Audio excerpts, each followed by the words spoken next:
Good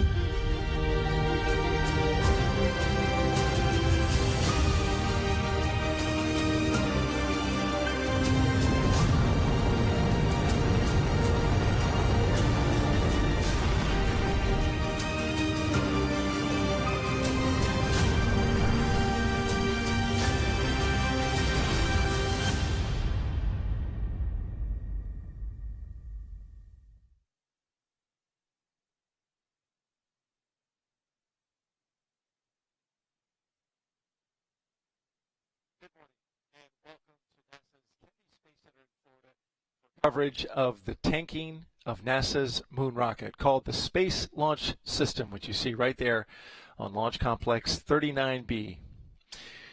The Space Launch System is ready for tanking ahead of a planned launch attempt at 2:17 p.m. Eastern Time. I'm NASA commentator Daryl Nail, and I'm coming to you live from inside Firing Room 1 at the historic Launch Control Center, where Apollo and the Space Shuttle were launched. We also have close to 91 launch system engineers here with Exploration Ground Systems. They are currently configuring the Space Launch System and Ryan spacecraft for a flight test around the moon. And they are led by Launch Director Charlie Blackwell-Thompson today, NASA's first female launch director. We are currently holding at T-minus 6 hours and 40 minutes, but when you add the pre-planned holds, looks like we're just about an hour and a half or 8.5 hours until liftoff. Get you caught up on all the things that happened early this morning. At 5:35 a.m. Eastern Time, just about 10 minutes ago, Launch Director Charlie Blackwell-Thompson gave her team the go for tanking of cryogenic propellants. And so right now, the launch team is configuring the core stage liquid oxygen and liquid hydrogen lines that run from the cryospheres at Launch Complex 39 to through 1,500 feet of vacuum-jacketed lines to the mobile launch platform and into the rocket. It is a dynamic process, and we will be tracking it the whole way and providing you with updates on the major milestones as they happen. We got a weather brief this morning as part of the mission management team meeting that met with the contractors and program leadership to get a go on moving forward with tanking. And they met just about right around 4:45 a.m. this morning Eastern Time. In that meeting, we got a weather update from Launch Weather Officer Mark Berger, and he said we are green on weather for tanking. Given a little bit of a radar summary as we look out on the radar, we don't have the shot, but you can see we've had the lens cleaned a little bit after some rain on the first attempt on Monday. Currently, the ocean is a bit lit up with showers, even a few storms. Got a little bit of lightning over warmer waters of the Gulf Stream, but it's not holding together that well. The LWO says that it will push closer to us, could get some showers, but the chance of lightning is low. Of course, they will be monitoring that closely. Overall, 10% chance of lightning within 5 nautical miles of the pad. That is the constraint to tanking, and we are below that. The constraint, is 20%, and we are currently at 10% chance of lightning, and that's the big constraint. So that's good news. The modeling that the weather officer is looking at shows a lot of showers to the north of us around the Jacksonville area. He said he expects the right around 11 a.m. the sea breeze to start organizing, and it'll fire up some storms right over Kennedy as well, but expects as we get towards the time to launch, closer to 2 p.m., those storms should get nudged west starting about late morning, early afternoon. And then right at 2 p.m., we should have some storms to the west of Kennedy, forced to the west by the sea breeze.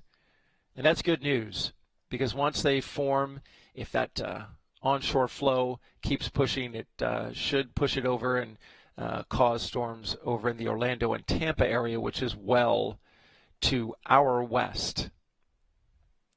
The concerns and the constraints officially from the LWO are flight through precipitation, cumulus cloud rules. Those are the two ones that we are watching today when it comes to launch time, the T0 at 2:17 p.m. Eastern time. So for that window, we've got a 2-hour window to launch that runs to 4:17 p.m. Eastern time. And the probability of go is 60% in the early part of the window and then improves to 80% in the second hour of the window.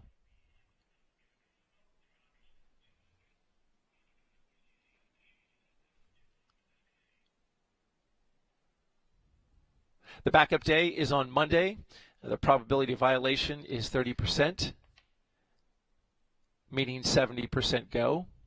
And then Tuesday, if the team doesn't get started with tanking and there's a weather delay, should it come to Tuesday, it would be a 50 to 60% go, with a concern about cumulus electric field, anvil cloud for both, and this is because of the later T0 time for both of those. Winds are not a factor, just about 8 to 12 knots, well below the constraint for today. And winds aloft, fairly weak as well, which is expected for this time of year according to the LWO. Let's review what happened since our last launch attempt 5 days ago on August 29th.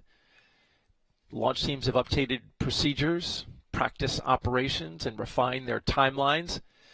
Exploration Ground Systems technicians fixed a leak on the tail service mast umbilical by replacing a flex hose and a loose pressure sensor line, which is likely the source of the leak. They also tightened bolts surrounding the enclosure to ensure a tight seal so that when super cold propellants run through the lines, they hold that seal. And you're looking at the engine section of the Space Launch System, the 4 RS-25s in the center, the 2 solid rocket boosters to either side. The launch team will use different procedures to chill down the RS-25 engines that you're looking at today. Part of that is the kickstart bleed test, which they will test earlier in the countdown during the liquid hydrogen fast fill phase for the core stage that's expected to be around 8 a.m. Eastern. And of course, we'll track that for you. This will allow additional time to cool the engines to the appropriate temperatures for launch. It will use more propellant, but the launch director says she has enough margin to get through today's 2-hour window.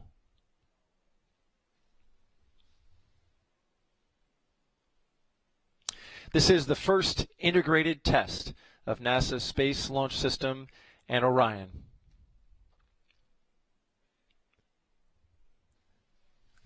Shot right there, that is the intertank umbilical, which carries the liquid hydrogen vent line and the gaseous nitrogen supply, which that is important and is in use right now, pumping into the vehicle, clearing out any cavities prior to cryoloading.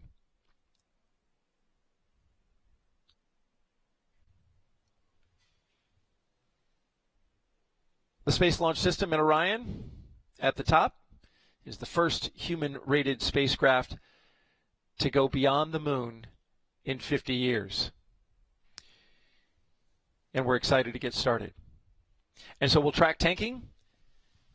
You'll hear me come on when mission milestones are reached or if there's any problem.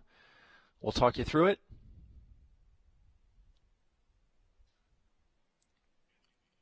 Previously, there's been a fair amount of work for the team getting ready for this moment. Launch controllers have powered on the different rocket systems and spacecraft systems. And that's a lot because, as you can see here, this is one big rocket, 322 feet tall. This is the Block 1B Space Launch System. The mobile launch tower then rises another 20 feet or so beyond that. The total height from the ground, including the mobile launch tower, the rocket, the launch tower itself, 370 feet tall total height, well above the Statue of Liberty in New York City. You see across the bottom, we have 4 major milestones to tanking: the preparation, core stage LOX loading, core stage LH2 loading, and ICPS tanking.